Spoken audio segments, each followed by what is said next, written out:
very first time that I saw your brown eyes, your lips said hello and I said hi. I knew right then you were the one.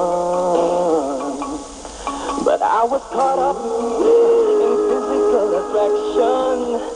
But to my satisfaction, maybe you are more than just a friend. And if I ever fall in love again, I will be sure that the lady is a friend. If I ever fall in love so true, and I will be sure that the lady is just like you.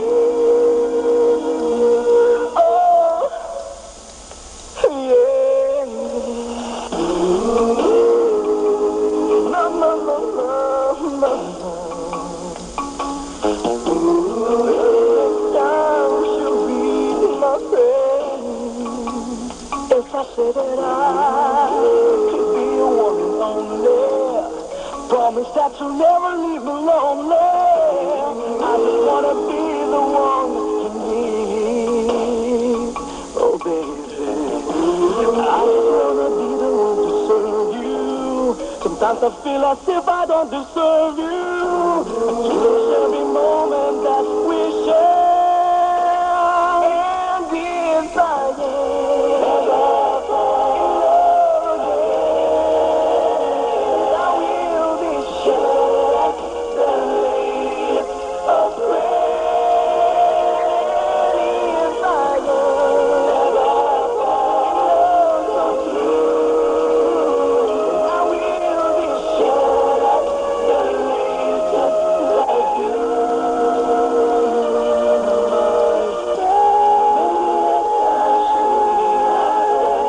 Someone who I can be mine.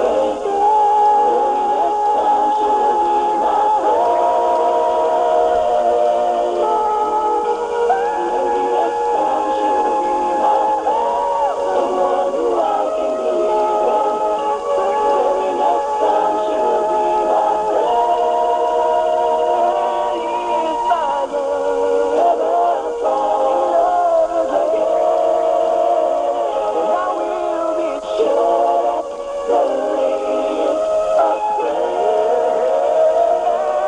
I ever fall in love so true, then I will be sure that the lady is just like you. Ever fall, then I will be sure that the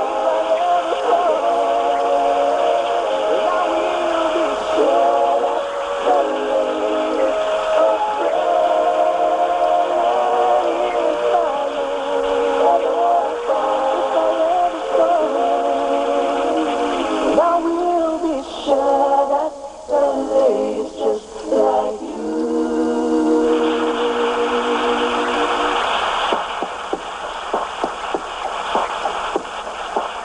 And we're here to interview the Wise Guys. All right. The Wise Guys are Don Javier, right beside me. Guy Gonzalez, right beside me. Kenneth Garcia. And Edgar Tejada. All right. Ariel, wag mong iisabin yan dahil lahat yan coming from different fields. Katulad ni Don Javier, you're an interior designer. Yeah, I am.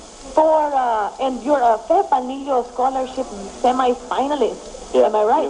Recently, but Imagine that. All of you. And a guy naman is a fine art. I'm a fine artist majoring in advertising. I just graduated Majoring in? Advertising. In advertising, I see.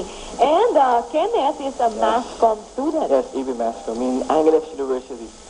Pampanga. Yeah. Oh, and also Edgar is a dentistry student. Imagine that. Ang galing. You are singing as a group. Hilig lang talaga ninyong kumanta. So you all decided to merge and get together. So, what's it like? Nagkaroon ba ng mga changes na ba sa group ninyo? Balita ko that there used to be another member and what exactly happened? Actually, this is not the original group anymore. The new members and he's the original one. I'm the old one. And then you're You are the only original member. the old one. Ito yan.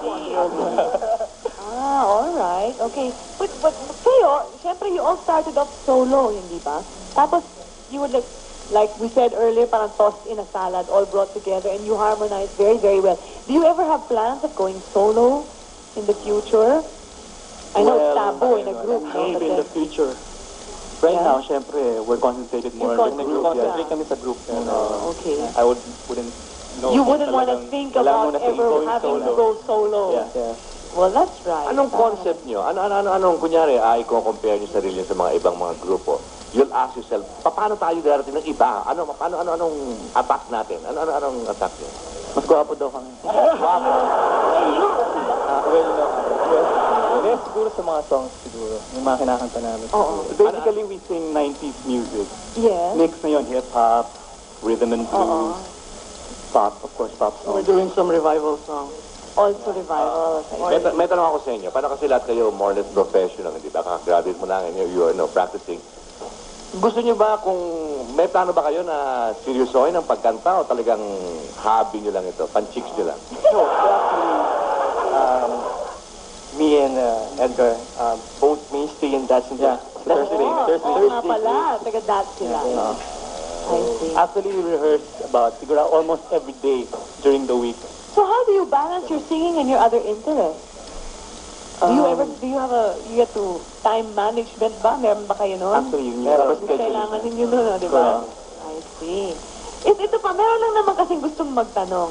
Kaya ba kayo nasa singing? Dahil you find it hard to get a job sa tinapusan ninyong linya. Sama. I'm not yet finished.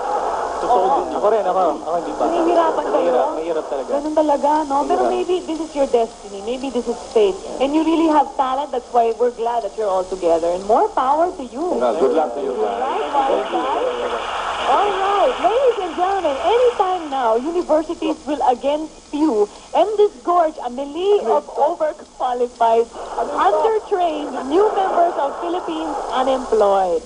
We now present to you the expert of bluffing your way into a job. Ladies and gentlemen,